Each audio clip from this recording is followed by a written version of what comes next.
Welcome to episode 8 of Believe in TCU. I'm Zion Trammell, and today I'll be joined alongside Seth Dowdle. And in today's episode, we'll discuss TCU's much needed win over Kansas this past weekend at Arrowhead Stadium.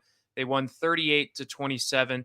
Seth, we were pretty down last week following the loss to SMU. How are we doing this week? We are back up. We have climbed the ladder, and we're about halfway to the top. We haven't ascended to the top of the mountain, but we're also not down in the dumps, waiting for our demise anymore. Things are looking a little better, and that's what you do. Bounce back wins don't have to be pretty. They just got to result in a win, and that's what happened on Saturday afternoon in Kansas City in front of that massive crowd, apparently, according Yeah, to the you said there's like administration of Kansas. 47,000 or something. I don't That's what think they said. That's what they tell us. I don't think that's what no. Based off my, view of what I could see on TV, didn't really look to be that way. But regardless, TCU did win over the Kansas Jayhawks. They really, really needed it coming off back-to-back losses to UCF and SMU. And I think this was just a game where fans had a lot of questions and they wanted to see how TCU could respond to a little bit of adversity. But I wanted to start things off by talking about a particular individual, and that is Jack Bech. Jack Bech is that guy.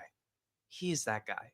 He's he, him. he he's a star, and I unfortunately I don't know if he's going to get the national recognition that he deserves at the moment, which really is unfortunate, right?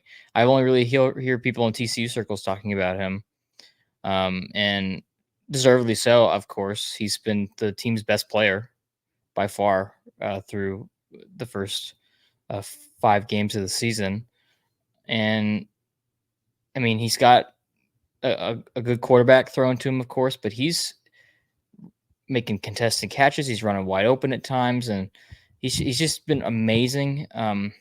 It's really cool to see, especially last year where he was kind of invisible in the offense. Now that he's become uh, just kind of blown through the stratosphere, it's amazing to see. And he's single handedly won TCU a couple of these games. It's been an unexpected rise for sure for Jack Bech. And yeah, he's not going to get the national recognition. Obviously, Travis Hunter and Ryan Williams from Alabama. Those two guys are going to be talked about a lot amongst top receivers in college football. But Jack Bech, he leads the Big 12 in receiving yards, and he's second in the country with 647 receiving yards on the season. And then he's third in all of college football in touchdowns. He has 6 this season. He's just been the guy that Josh Hoover has been looking for, and he's been so huge in critical third down situations. He's a very physical receiver as well. I think that's something that a lot of people notice, and something that he himself prides himself on is he's a very physical receiver. He can break tackles, just do everything that a wide receiver needs to do. He's also great run blocker as well, and he has truly been special for TCU. And Josh Hoover loves him. I mean, there's no doubt about it. And he's continued his good play. He's struggled a little bit with the turnovers the last couple of games, but it didn't seem to hurt TCU too much. They had 3 on Saturday and still pulled out a victory. That's pretty rare to have. Yeah, he giveth and he taketh away at this point. Josh Hoover. He seems to be trying to do a little bit too much at times, right? Trying to make those throws where the windows are just a little bit too tight, especially for a college quarterback.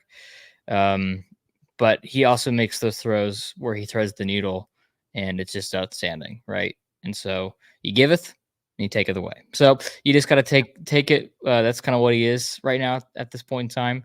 And when it results in wins, obviously that's a good thing. But sometimes it results in really bad turnovers, like in the SMU game, for instance. But the last 2 games have really been the only 2 times this season where that's really reared its head. In the UCF game, his turnover, he didn't like those weren't a problem. Stanford, that wasn't a problem. And then LIU, of course, that wasn't a problem. So that's just a thing to keep an eye out for, especially as they play some probably better defenses in the near future. Utah coming up here in a couple weeks. Just one, for instance. But yeah, he's played well. He's playing well. Just got to take better care of the football. And I think if he does, the offense can really be a lot better, and it's already pretty good in my opinion. I mean, they're averaging 39 points a game, which is fantastic. Yeah, it's enough to keep you in ball games, that's for sure. And yeah, I think the decision making, I think what you said is, kind of feeling like he may need to be doing feels like he needs to be doing a lot more than he really needs to. And I think there's a little bit on a couple of those interceptions, there's some miscommunication. He almost had a fumble where his arm came back and then he got hit and they called it an incomplete pass. So some close calls there, but you know, again, the arm talent is there. He's, such a mature quarterback for being a sophomore, and he has definitely elevated this TCU offense to another level in, as far as the passing game goes. Because, I mean, we can list off, we talked about Besh, but we can list off a bunch of guys that are making big time contributions, and that's in large part due to Josh Hoover. You have Eric McAllister, who had 100 yards and a touchdown. He's been a surprise for sure. Obviously, Savion Williams, we know the talent that he has, and JP Richardson. So there's just a lot of different guys that Hoover can go to, and I think he's elevated their games to another level. But one thing that to me I noticed was a massive improvement on the offensive end was the running game. We have been so frustrated with watching TCU try to run the football. It just was not working, and I think there's a little bit of optimism. There's a heartbeat, as I said right before the show. There's a little sign The- of life that yeah. maybe there's something there. Oh yes, the defibrillator seems to have worked a little bit, and There's a we might have a pulse. pulse. Might have a pulse here. Yeah. Um, yeah, it definitely improved. Um, again, it feels like the last 2 weeks they were trying to make a concerted effort, to try and establish the run. Um, oh, there's my cat. I don't know if y'all heard my cat. Um, I didn't uh, hear him. okay, well he might make an appearance here pretty soon. He gets a little lonely and wants to interfere with my work. But anyway, Toby can yeah, do no wrong. yeah, he can do no wrong. The run game is improved, and that's one thing that especially is going to be important for TCU if they continue to have late leads, because that was the biggest problem in the UCF game, was that they just gave UCF way too much time to even mount that comeback, because they couldn't establish drives and chew enough clock in the second half to where UCF just didn't have enough time. Um, and so being able to do that, especially, you bring in a guy like Jeremy Payne, who kind of sparks it a little bit. Okay. Okay. A different guy. We've been trying to let Cam cook for a little bit here, but maybe he wasn't cooking. So we're bringing a different person. And, there's a bit of a spark. There's some life. And so Sonny Dykes should say after the game that they're going to let um, Payne have a little bit more, involvement in that running back rotation, which is something that I'm interested to see how that goes, especially after this game. Um, and I think that's a good thing to give the team a little bit more looks give the defense a little bit more looks, and also just let someone else, have their hand at it, because obviously it wasn't working what they were trying the first 4 weeks. Not to mention Cam Cook fumbled on the first TCU possession. So that's not a good look for him. I think it's not necessarily all his fault, but he has been a little bit disappointing this season for me. And Jeremy Payne brought a new trophy. Just wanted to get some love. Yeah, he's here. If you're listening, my cat is in my lap. I'm sitting on my couch today because I wanted to be comfortable, and now I have a guest, and I think he's just gonna. Yeah, he's I just think we gonna could sit give here. Toby some looks at give him some snaps at running back. He's I pretty think, quick. He's pretty yeah, quick. he could He's bring pretty a little quick. elusiveness. Yeah, I think he could too. Oh my gosh, buddy. Was Toby on the field? Remember when the Cowboys and the Giants played on Monday Night Yes, Football? yes, Was yes, and yes, there yes, was a yes, yes. cat on the field. That was Well, Toby, or was that his brother perhaps, or something? perhaps it might have been one of he was adopted very early on in his life, and I don't know if he remembers his brothers and sisters very much. So that very well could have been. They could have very well migrated from the DFW area to. Oh my gosh, he is going on. This is insane. To New York. Yeah. Uh, Okay. all We're gonna right, he's go. gone now. Yeah. He he just wanted to make a little cameo. All right. Sorry Yeah, about that, everybody. We don't have Ian today, so he's filling in, you know. But he was telling me, Toby, I think I heard Toby say that Jeremy Payne should be the new RB1. And What a Toby! What a take! yeah, I think he's a ball knower. Ball knower He is a Toby ball. over there. He is a ball knower. But the thing is about Toby. Toby doesn't like sports that much. Mm. Toby frequently on football Saturdays and Sundays just sits on the floor and sleeps. But he saw something when he was watching. He saw Yeah. something in Jeremy Payne to say that, hey, So maybe he should be the new maybe he RB1. should be RB1, of course, obviously. I Yeah. don't know if I hold that opinion just yet, personally, myself. Uh, I do want to see him get more, carries, though, for sure. Yeah, I agree. I mean, he definitely brought a new energy to the rushing attack that we hadn't really seen yet. He had 8 carries for 65 yards, but it is a small sample size. So, maybe we'll need to see a little bit more. But I feel like TCU is being a lot more innovative. They gave JoJo Earl a couple carries. Haas Haney came in and ran a couple, read option plays, and Savion got the ball. So I can appreciate the effort to make adjustments and to try to innovate, and come up with any way to get the running game going, because they know that just running the ball up the middle, running an inside zone or whatever is just not going to work. It just hasn't been. So they're trying different things. And I think, I mean, for me personally, I can appreciate that. And I feel like overall, TCU made a ton of adjustments this Saturday compared to the loss versus SMU. They chewed clock pretty well in the fourth quarter. I think they had, I want to say, like a 6 or 7 minute drive that just took up a lot of time. And then that's not something we saw against UCF.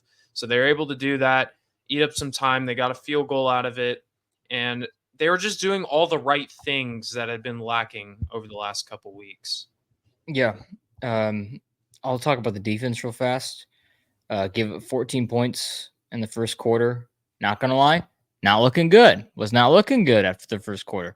The vibes were not high. But then, hey, only 14 more points the rest of the game. So that's definitely an Yeah. improvement. Or 13 more points, I think. Yeah, 13. 13. Yeah. Yeah, because it was 20. Yeah, whatever. Same difference. So definitely an improvement there. Adjustments were made. I was really worried coming into this week because not about Jalen Daniels' arm, because all season long I'd seen that is very flawed and not very reliable, but he has pretty reliable legs when he's healthy. And so I was like, oh my gosh, this is going to be KJ Jefferson all over again. And it really wasn't like that for a good chunk of the game.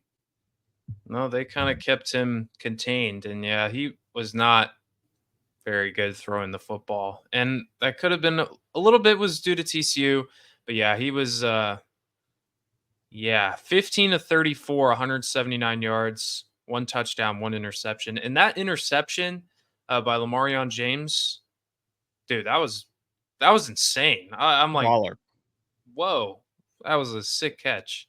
Also, a really cool guy. He was in the Tuesday press conference, and his personality just jumped out to me. And so, you know, uh, instantly became a fan of Lamarion Yes. James. Um, Well, this team feels, I don't know. This is a win that I don't think they get last year. I If you agree. take these two losses that they had and put them on last year's team, I think, they did spiral last year, obviously, but I think it would get even worse than it did. Yeah. I think the leadership, specifically from the quarterback position, is significantly improved. Now that does not mean that my Chandler Morris Heisman, potential for this season, I'm, sneaky He's like fifth in the country in passing yards. Chandler Morris. Imagine them on the same team. Imagine. Imagine Chandler Morris and Josh Hoover on the same team. That'd be something. Can you imagine? Chandler Morris was a freshman in college in 2018. What are we doing? Oh my gosh. That's crazy. I like forget that he had a career before. He was at OU, OU. right? Yeah. Yeah. I forget that he had a career before TCU. I kind of in my head, like my head canon is that he came onto the scene in 2021 against Baylor and that was like the start of his career, but like there was stuff before that, which I don't I think know 2018 is necessarily. wrong. Sorry, my math is wrong on that. I thought it was 2022 for some reason. I think it was 2020 or 19 was his first year. I'll fact check this in a Yeah. second. But Yeah, either I way, don't he's really been a know what college he did at OU, but nothing. That's why he yeah. transferred. Yeah. Yeah. Um, But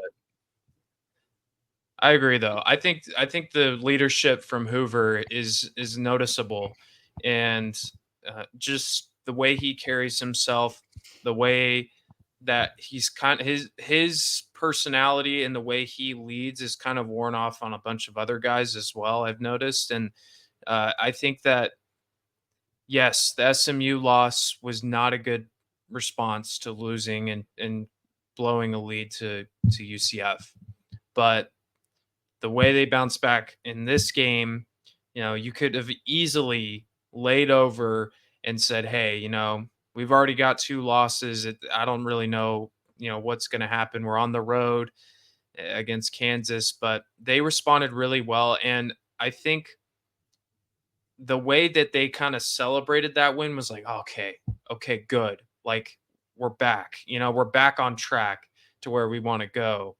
And it's a sign of maturity with this team. Now they've got to show that, moving forward the rest of the season. But I think walking away from this, you feel like there's a glimmer of hope for this team.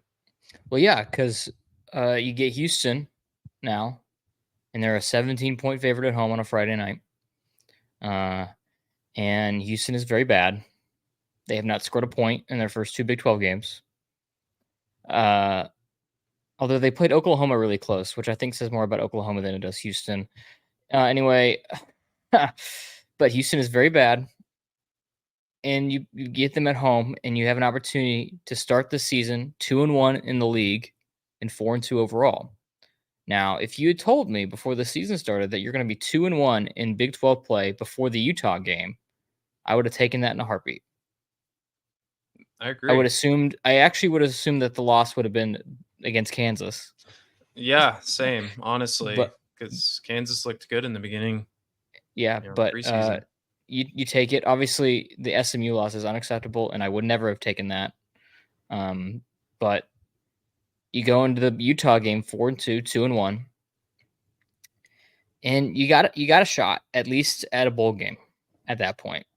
Uh, and certainly with how this conference is constructed and how close all these teams are, I mean, any team right now except for Houston has an outside shot at that Big 12 championship game. At least everybody Yeah, does. yeah, Now, if tiebreakers are going to come into play, that loss to UCF is not good for TCU in terms of tiebreakers at the end of the year. But you need to get wins against Houston. You got to get the gimme, right? That's the gimme that is on. That's the only gimme that's really left in the schedule. It's next week. Got to hmm get it. Got to. And so I hope that they enter this week with the same amount of ferociousness and preparation that they did for this Kansas game, and not like they did against SMU, because while Houston might not be able to take advantage of TCU's lackadaisical nature as much as was able to do, those are still Division One athletes on the other side of the field. And if you don't come ready to play, things might not go your way. So I hope that this coaching staff can whip them into shape, that they can have their best week of practice, or whatever. Golly, uh, they've had a this lot of week. those. They've had a lot of those. Baylor has a lot of those too. I don't know if you've heard about that. Um, Yeah, hasn't resulted in wins for them. so I just hope that they go in and they prepare. It's a short week, only by a day, but it's a short week. and you go in there and you beat Houston, and then you get 2 weeks to prepare for probably the toughest defense you're going to play all year. Absolutely. Yeah, we'll talk a little bit more about that Houston matchup in a couple days here. They'll play on Friday instead of Saturday at home, and we'll talk about the rest of the Big 12 later on in the week. But look, it was a wild. It was a pretty mild, actually not wild. I would say it was a mild weekend of college football, at least from what I was watching. There was some pretty good games. Hmm. Not like, I mean, it was probably the best week we've had so far, Yeah, and in my and with opinion. Kentucky upsetting Ole Miss, they finally got that upset win. They were so close to beating Georgia, and they ended up beating Ole Miss. So congrats to the Wildcats. But yeah, it was a pretty good weekend. But then, oh baby, we got Nightcap. we got cinema with Georgia and Alabama. Now it wasn't looking that way. It was looking like a movie where I was going to walk out of the movie theater halfway I through. did. I did walk out of the And movie and I theater. actually did. I did. I did actually. I stopped watching. Alabama went up 28-0, and I'm like, "Oh, well, that Well, movie stunk." I texted you that Georgia had some sleepy time tea before the game. Yeah. Yeah, we were Uh, Seth and I were texting during this game, and I'm like, "Is Georgia, like, did they wake up? Are they do they know they're playing a football game?" And then you said, "Yeah, they took some sleepy time tea and some melatonin on yeah, it top had of some it." magnesium supplements or whatever, little bubble bath Yeah. uh, before the game. Yeah. It was But not hey, looking good. it was not looking good. But guess what? Halftime adjustments. The Those must have mythical been beast insane. that is halftime adjustments. Uh, I heard Kirby Smart. I don't remember when it was. It was probably at half or at the end of a quarter. They asked him, "What's going on here?" It was like 28-7 or whatever. I don't know. And he was like, "Well, they're doing a lot of stuff that they haven't done all year long, and we have never seen this on tape." Yeah. And Like, yeah, I that's mean, not good. well, it's like Alabama had a very specific Georgia game plan that they were saving for this week. It's like, we're just going to be better than Wisconsin. We don't need to whip up anything special, which they were. We don't need to whip up anything special for USF, which the game was actually pretty close, or Western Kentucky. And they Mhm. come out here and they execute really well in the first half, but then Georgia makes adjustments. Carson Beck, um, he glues his eyes back together like they were out here, and he puts them back together, and he goes out and he throws for over 400 yards, but it wasn't enough because Ryan Williams is inevitable. He's 17. I don't know if you heard that on the broadcast. I don't know if you heard about that. Nope, never Um, never ever knew that. he's 17 years old, and he's going to be 17 forever. That's how this is. It's going to be like Braylon Allen on Wisconsin, where they were like, he's 17. It's like, no, he's a junior now. It's like, oh, that Yeah. was 3 years ago. That's 3 years. Yeah. Or like Jason Tatum when he first came in the league. He's Yeah. 19. Like, yeah. So, um I don't know. I guess Ryan Williams will never ever age, but his game speaks for itself. 6 catches, 177 yards, and a touchdown. And after Georgia, they scored to take the lead, and I'm like, oh my, what is happening? This is bonkers. What is college football? What is life? And then Alabama said, "Oh yeah, that's cool. Watch this. We're gonna outdo you." And Ryan Williams scores a touchdown. That might be the craziest catch and run.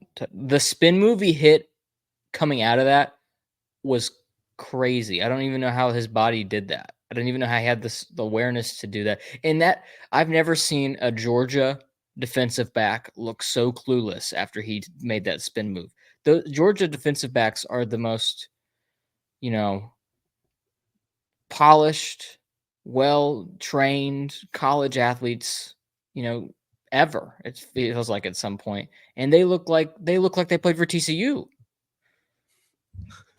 Yeah, they looked completely lost.